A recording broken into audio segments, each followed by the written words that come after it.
শেষ ঠিকানা যদি 3.5 হাত মাটি হয়, তাহলে কিসের তো ক্ষমতার দাপট?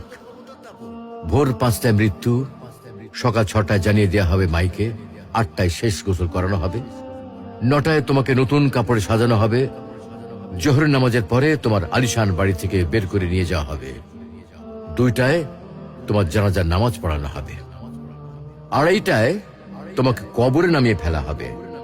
মাটি দেওয়া শেষ হয়ে গেলে কেউ তোমার জন্য দোয়া করবে, আর কেউ চলেও আসবে। এই তো জীবনের শেষ আয়োজন। তো কিসের তো অহংকার, কিসের তো ক্ষমতার দাপট? হ্যাঁ, ক্ষমতা কারোর জন্য চিরস্থায়ী নয়। অন্যায় ভাবে কাউকে ঠকালে একদিন ঠিক নিজেকেও ঠকতে হবে, এটাই নিয়ম। হ্যাঁ, এটাই নিয়ম। ভোরের সূর্যোদয়ের আলোতে যে পৃথিবী আলোকিত হয়, সন্ধ্যার সূর্যাস্তে তা আবার হারিয়ে যেত দেখি।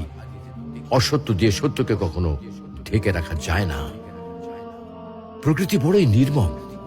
কবে কখন কোথায় কার উপর আঘাত হানে তা একমাত্র উপরওয়ালাই ভালো বলতে পারেন। অহংকার আর দাম্ভিকতা পতনের লক্ষণ, তাই অহংকারী না হয়ে সহনশীল হন। ক্ষণস্থায়ী এই দুনিয়ায় কেউ চিরস্থায়ী নয়। এজন্য ভুলে যেতে হবে সব রোগীর স্বপ্ন, ফিরে আসতে হবে রবের দিকে, কারণ শেষ ঠিকানা তো সেই 3.5 হাত মাটি।